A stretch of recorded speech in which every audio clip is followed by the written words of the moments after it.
Amém? Forças renovadas. Caminhada foi boa. Quem emagreceu aí? Ninguém emagreceu? Então vamos marcar umas 2 por semana. Agora emagreceu. Vamos orar, vamos? Agradecer a Deus. Amado Deus, Pai querido, nós te glorificamos por esta manhã e que aqui podemos estar, ó Deus, em que tantos estão por aí neste dia lindo, ó Deus, em caminhos tortuosos, errantes, sem encontrar, ó Deus, o caminho da salvação, da verdade, a Tua palavra. Mas nós te glorificamos porque temos descoberto que vale mais um dia nos Teus átrios que em outras partes 1000. Por isso nos dá a Tua graça para a porção desse dia. Que nesta manhã, ó Deus, saibamos colher um maná suficiente para que o Teu nome seja glorificado. Abençoa nossa mente e compreensão, ó Deus, para que verdadeiramente sejamos o que Tu esperas. Ovelhos aprovados que não têm do que se envergonhar e que maneja bem a palavra da verdade. Assim nos concede a Tua graça, em nome de Jesus. Amém. Nós vamos seguir esse primeiro bloco, nessa primeira etapa, com dúvidas, perguntas, né? Tem sido muitas, algumas pessoas têm mandado e-mails, outras têm tentado até, né, um horário comigo.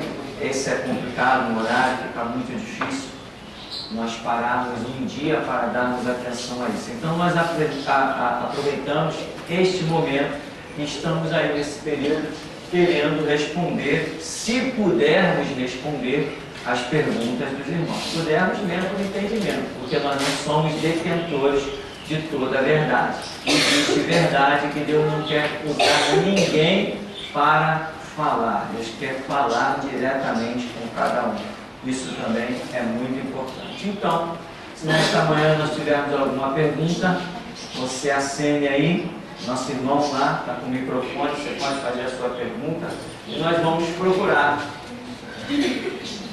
descobrir o que a Bíblia diz. Amém? Alguma dúvida? Alguma pergunta? Me trouxeram um jornal nesta manhã. Trouxeram vários jornais, né? Estou virando jornaleiro, tanto jornal que eu recebo nos últimos dias. E aí, irmão, é tanta coisa. Uma das coisas que me chamou a atenção, foi trazida agora, é esse rapaz chamado Garotinho, que não cresce de jeito nenhum. O lance do marketing que ele alugou para colocar no telefone de todo mundo uma mensagem. Então liberou aquela mensagem 3 horas da manhã e agora tem gente entrando em processo contra ele porque ele acordou o Rio com 3 horas da manhã. Para quê? Para se justificar de acusações, para se defender candidatura, esse rolo político que existe aí. Tá, tudo isso aqui, todo esse assunto a gente esquece. A única coisa que me passa pela cabeça é o dinheiro que é investido. Muita gente ouve as coisas, mas não tem noção do capital que gira. Uma vez eu estava vendo uma reportagem a respeito desses telefonemas que ligue para cá e nós vamos, aquele papo, né? Vai ter um operador de telemarketing para te atender. Sim, tem. Mas quantos operadores de telemarketing você quer que atenda a sua ligação? Existe uma empresa que tem 5 pessoas lá e custa X para atender as ligações daquelas do telefone que aparece na televisão. Existe uma outra empresa que tem 50 operadores. Existe outra empresa que tem 500 operadores. Existem empresas que têm 1000 operadores aguardando a sua ligação. Quanto custa? A de 5 é um preço, a de 1000 é outro. Mas isto se chama fortuna. E o camarada pega e divulga. Por quê? Porque dinheiro para eles não é problema. Esse mesmo aqui está sendo juntamente com sua esposa, acusado de desviar de cofres públicos 100 milhões de reais. Quem tem ideia do que são 100 milhões? Eu não tenho. Eu não tenho ideia do que são 100 milhões de reais. Eu não tenho ideia do que é isso. Eu imagino assim, um bocado de carreta cheia de nota de dinheiro. Entende, irmão? É uma coisa muito absurda. 100 milhões. Eu imagino uns vagões de trens lotados de cédulas de 50, coisa que você não gasta, nem que você queira gastar, você não tem como gastar, porque você não tem o que gastar. Então, essa gente se diz crente. E eu já tenho uma mensagem aí que diz assim: esses artistas e esses políticos deveriam ir lá viver a sua fama e a sua corrupção e deixar esse negócio de cristianismo para os pobres, né? Porque rico, quando entra, né? O camarada vem com essa mentalidade mercenária e entra para o evangelho, só serve para vergonha e escândalo. É o que nós temos visto dia após dia. O evangelho hoje está desacreditado. O evangelho hoje passou a ser apenas mais uma religião, justamente por causa dessa raça de políticos e artistas que se meteram a dizer que são crentes, e pastores pilantras e mercenários que adoram ter um nome de fama dentro da sua igreja. Ah, a Gretchen congrega da minha igreja. Sim, na deles pode congregar, aqui não consegue nem sentar 5 minutos no banco, né? Ah, o deputado fulano é da minha igreja. Eles acham isso algum status. Então lá dentro da igreja deles tem o artista, tem o cantor, tem o deputado, tem todo mundo, só não tem Jesus. É o que acontece dentro das igrejas deles. Então, essa gente denegriu o evangelho. Hoje, quando o camarada diz: qual a tua religião? Ah, esse aqui é crente. Qual a tua religião? Esse aqui é católico. Tua religião é espírita. Tá vendo? Temos aqui passeata da intolerância religiosa. Aí vai lá: você é o quê? Eu sou do islamismo. Você é o quê? Eu sou budista. E você? Eu sou sextinuleiro. Você? Eu sou testemunha de Jeová. Você? Eu sou crente. Agora, antes, alguns anos atrás, quando se dizia sou crente, já se formava um padrão de respeito. Hoje em dia, quando se vai fazer alguma coisa que o camarada diz que é pastor, já tem gente que não quer mais fazer nada parcelado para pastor, porque pastor hoje tem a fama de pilantra. E eu lembro, quando eu me converti, há quase 25 anos atrás, quando o camarada chegava numa loja e dizia assim: eu sou pastor, o camarada entregava a loja para ele.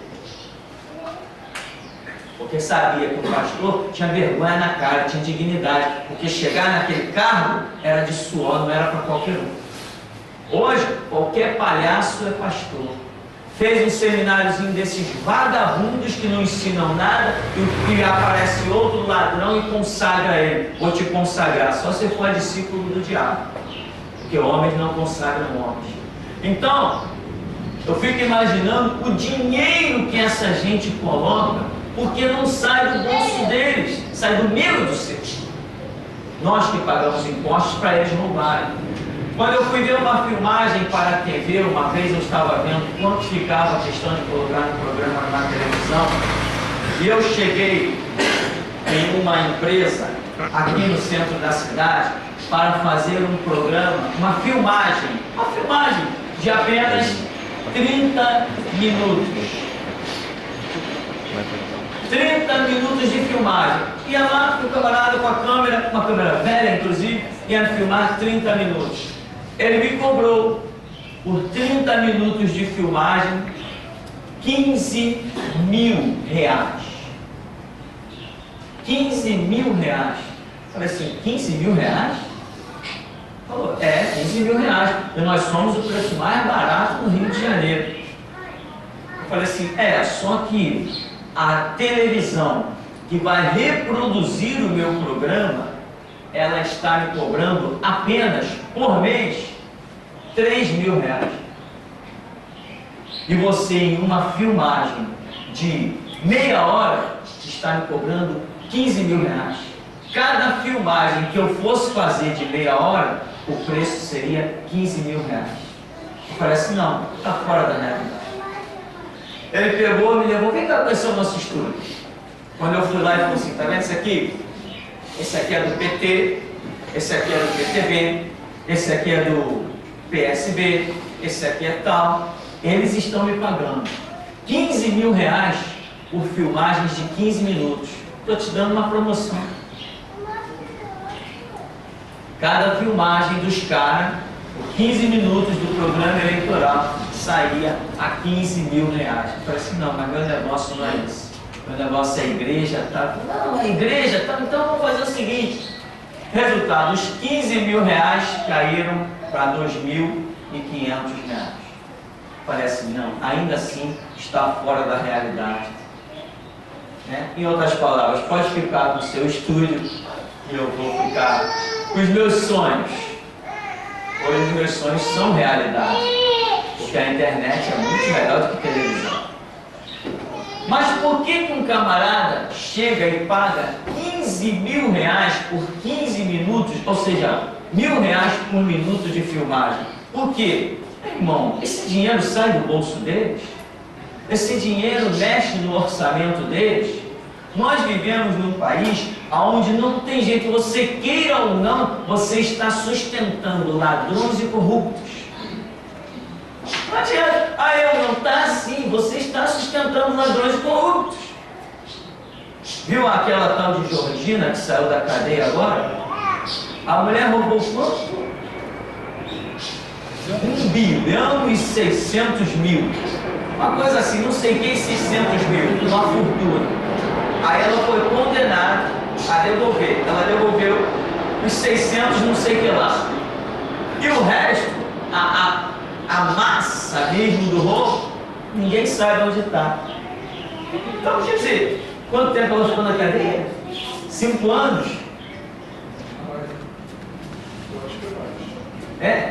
Me fugiu a memória agora o número exato. Mas o que ela ficou na cadeia, para sair com essa fortuna, irmão, ela ficaria de novo mais um bom tempo.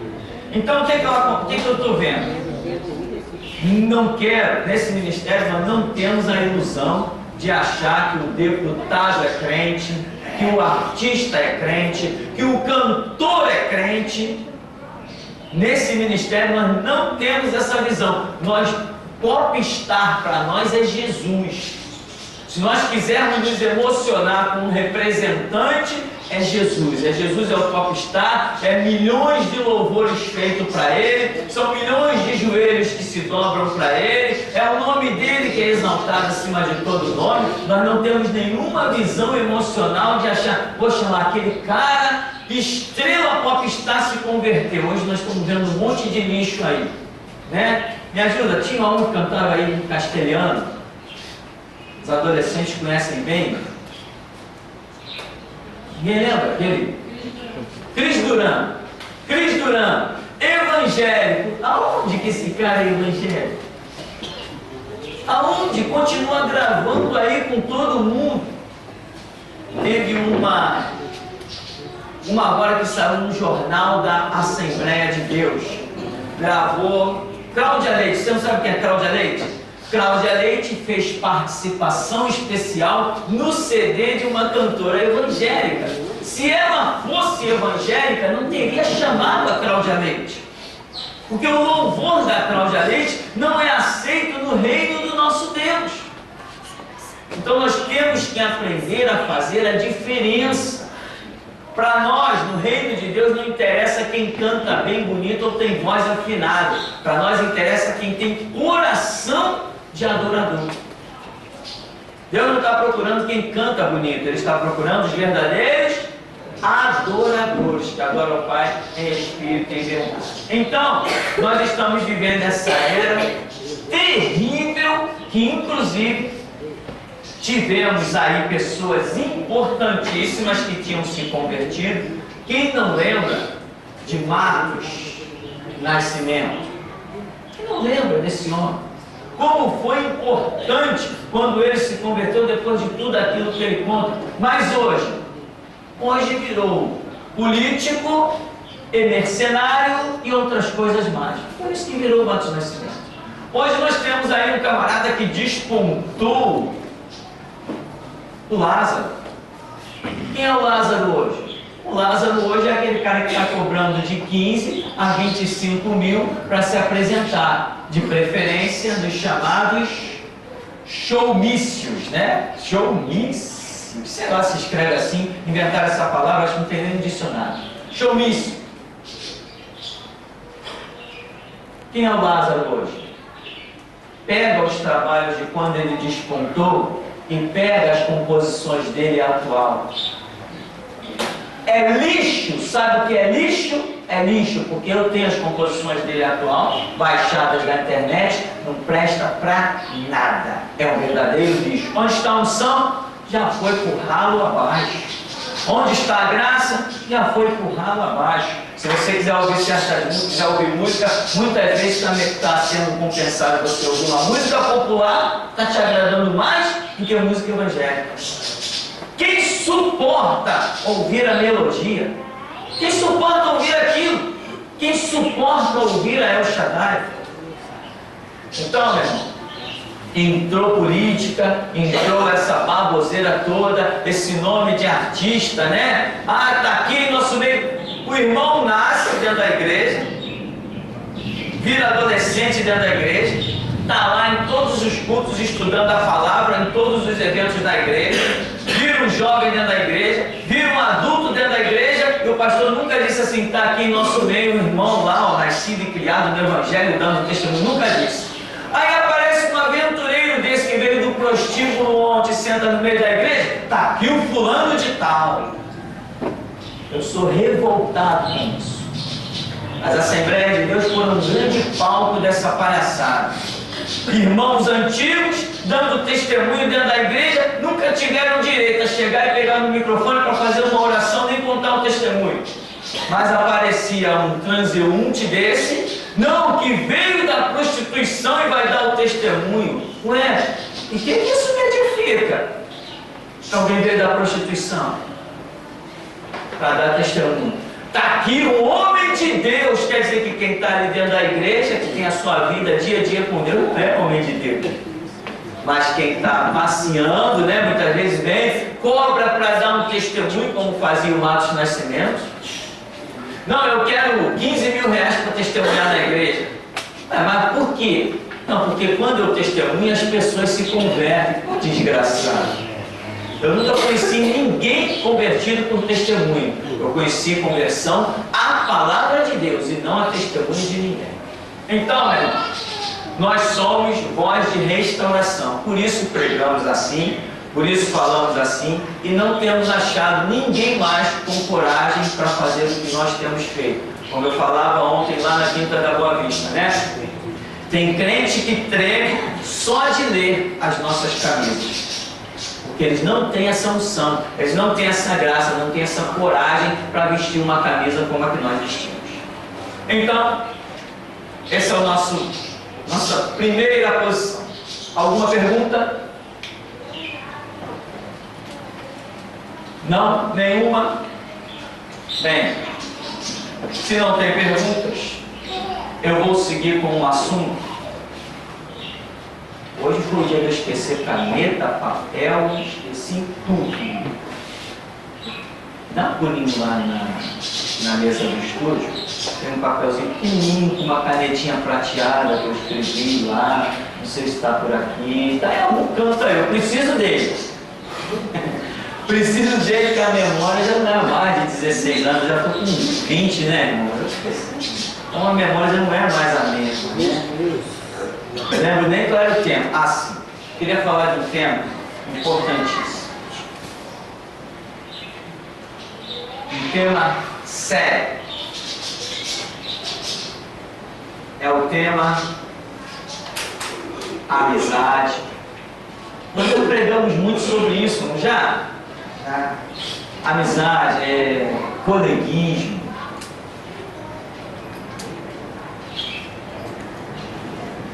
Por exemplo, Paulo, em 1 Coríntios 15, 33, não está errado, a memória aqui não está falhando.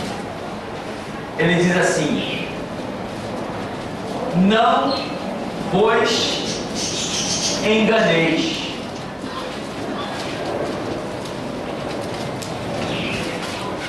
As más conversações corrompem os bons costumes. Irmãos, tem uma coisa que eu gosto de ver nesse ministério,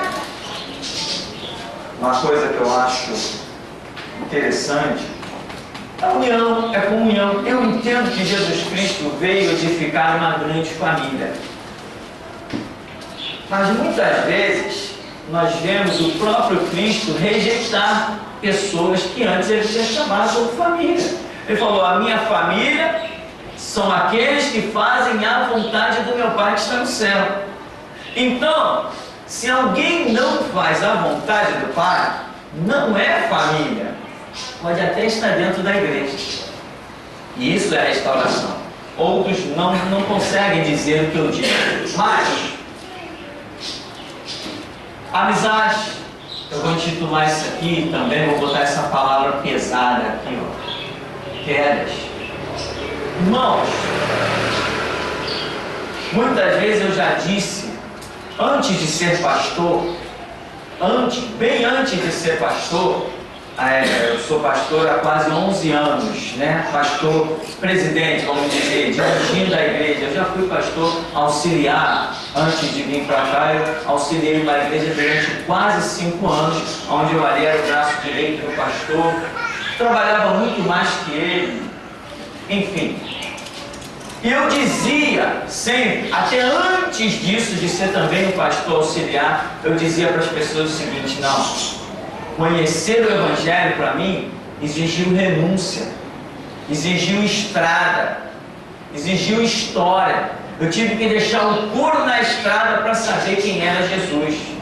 Exigiu o meu sacrifício. E eu não vou transformar nem o sacrifício de Cristo, nem o meu próprio em vão. Portanto, eu não quero saber de amizade, eu não quero saber de amiguinho, eu não quero saber de ninguém. Eu quero saber seguir a Cristo. Eu não vou transformar o que eu já sofri em vão. Não vou perder esse caminho. Muita gente me achava radical, mas eu estou de pé. Muita gente me achava: não, mas não é bem assim, ó. Nem adianta tentar me convencer. Eu sei, eu dizia, eu sei o que eu passei para chegar até aqui. Não vai ser um namoro, um noivado, um casamento, um amigo, um filho, um pai, uma mãe que vai me fazer esquecer o que eu já passei para hoje conhecer Cristo face a face. Então eu não admitia. Hoje muita gente tem caído porque está esquecendo o que já passou para chegar até aqui. Não está valorizando o seu próprio sacrifício. Eu sei o quanto custou para chegar atrás de um culto.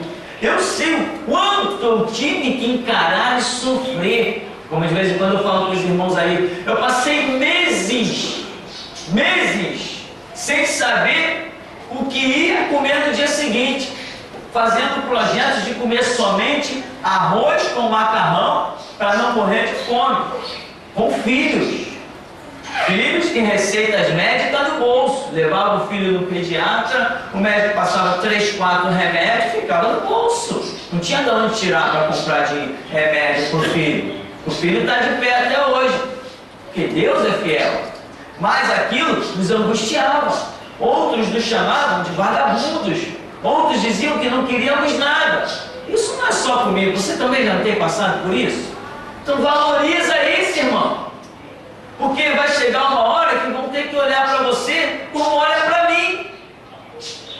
Pô, aquele cara é mercenário, mas no fundo ele sabe, o cara é um vencedor.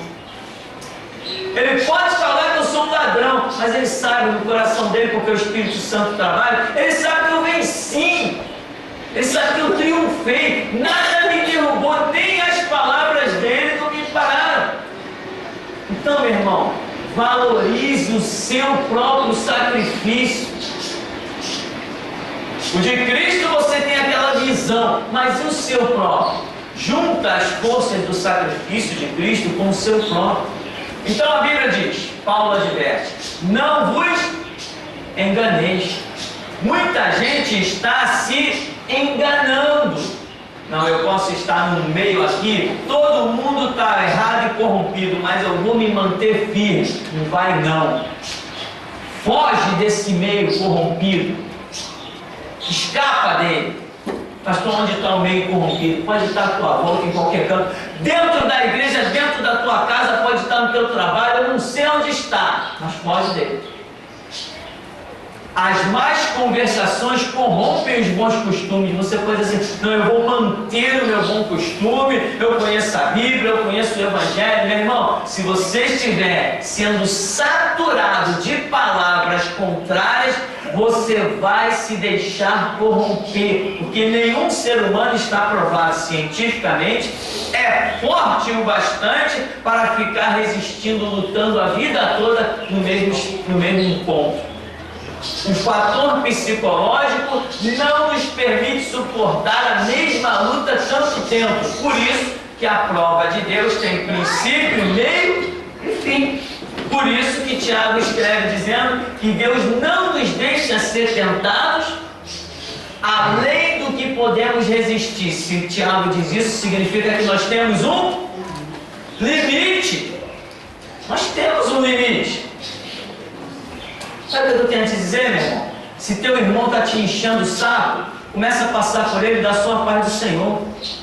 Se ele está sentando do teu lado e está te enchendo o saco, meu irmão, tem outras cadeiras, tem 50 cadeiras na igreja. Senta no chão aqui na frente, mas não deixa ficar se corrompendo. Tem gente que já sai daqui de dentro do culto com um monte de ladainha na cabeça. Larga isso, meu irmão. Senta em outro canto, procura outro lugar para sentar. Valoriza o teu sacrifício, valoriza a tua dificuldade. Deus tem um plano para você, mas será que você vai chegar até ele amanhã? Olha quantos já caíram, olha para trás. Olha quantos já sentaram do seu lado aí nesses bancos. Então, não se deixe enganar. Nenhum de nós é super-homem. Lembra que Paulo diz assim, ó, resiste a isso, resiste àquilo outro. Mas quanto à prostituição, foge da prostituição. Ele está me mandando resistir, mas ele não diz para mim, resiste à prostituição, ele diz, foge dela. Paulo, na cabeça dele, compreendia que o ser humano não era forte o bastante para ficar resistindo. Ele tinha que fugir daquele ambiente, ele tinha que fugir daquele meio. Era o que Paulo entendia. Estou apenas colocando o que Paulo entendia. E Paulo diz, não vos enganeis. As más conversações corrompem o bom costume mesmo. Vai, pastor, tem um monte de amigo que é funkeiro. Daqui a pouco você está compondo funkzinho para Jesus. Duvido se não está. Se está. Não tem um monte aí? Não, está aqui o, como é que chama? MC, né? MC DJ Vasconcelos da Silva, Paulo de Oliveira, etc. Está lá o cara.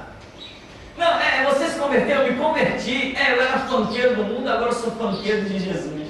Se converteu aonde? Dentro da igreja não cabe esse ritmo de funk. Dentro da igreja não cabe o ritmo de samba. Um sambinha para Jesus lá no rádio você ouve, mas aqui dentro não cabe, não tem clima para isso. Ou tem? Não, eu compus uma valsinha para Jesus. Tudo bem, para a gente ouvir no CD, ouvir dentro de casa, mas para tocar dentro da igreja não vai, não cabe. E hoje as pessoas estão querendo que os seus ritmos, né? Não tinha um tal de Marcelinho Carioca? Se aposentou esse cara? Era um jogador de futebol, baixinho. Esse aí montou uma banda. Não, que eu me converti e tal. Aí montei uma banda, era Sun Gospel. Inventaram o nome lá, ou seja, samba gospel. Não cabe isso. Você já vê que a pessoa está sem direção, está desorientada. Mas por quê? Meus amigos são todos pagodeiros. Eu não quero sair do meio deles, então eu tenho que me juntar a eles. Eu vou fazer o quê? Eu vou ajustar o Evangelho às minhas amizades, ao invés de ajustar as minhas amizades ao Evangelho. Diz Paulo, né? As más conversações corrompem os bons costumes. Irmão, valoriza o teu sacrifício, entendeu? Valoriza, porque igreja, reino de Deus, isso aí é a coisa mais fácil que tem de se perder, é a direção espiritual. É a coisa mais fácil que tem de se perder. Se você não valorizar, não que, poxa, a minha mãe, não, o meu pai, não, como é que eu vou fazer? O meu filho. Não interessa o que você vai fazer. Interessa que você não pode desviar os olhos de Jesus. Ser firme e radical na doutrina do Evangelho. Se você vacilar aqui, meu irmão, eu te digo uma coisa. Se você for firme na doutrina do Evangelho, pode se preparar para a renúncia, para perder algumas coisas que esse mundo aí está querendo oferecer. Então Paulo está dizendo que as más conversações corrompem, acabam com os bons costumes. Nós ainda vamos caminhar bastante nesse tema aqui. Outra coisa, frisar aqui, as más conversações. Não adianta, como a gente muitas vezes escuta, não, poxa, meus colegas, ou sei lá quem, falam um monte de besteira, mas eu não participo da conversa deles, não. Mas você está ouvindo. Está ouvindo um dia, uma semana, um mês, tal. E vai ouvindo, vai ouvindo, vai ouvindo. Irmão, o seu bom costume vai ser corrompido. Não se ache um super-homem. Entenda que você tem que ser uma pessoa desejosa de buscar a Deus, como a Bíblia diz, buscar-me-eis e me achareis. Mas não ache que você é um super-homem. Não ache que você pode andar no meio das brasas e que não vai ser queimado. Não é bem por aí. Deus livra quando entende as suas intenções, quando entende que você já foi avisado, entende? E deu atenção ao aviso de Deus. Então Deus está sempre com a mão sobre você. Mas se você é avisado e não atenta, não dá valor ao aviso de Deus, você vai cair como qualquer um cai. Tem gente que se deixa tanto envolver por palavras dos outros que esquece detalhes importantes. A pessoa viu, presenciou e entendeu que um determinado fato X era algo de Deus. Mas daqui a pouco ele é tão envolvido em palavras, blá, blá, blá, blá, blá, blá. Daqui a pouco aquilo que era um fato de Deus, ele com as suas atitudes já está negando.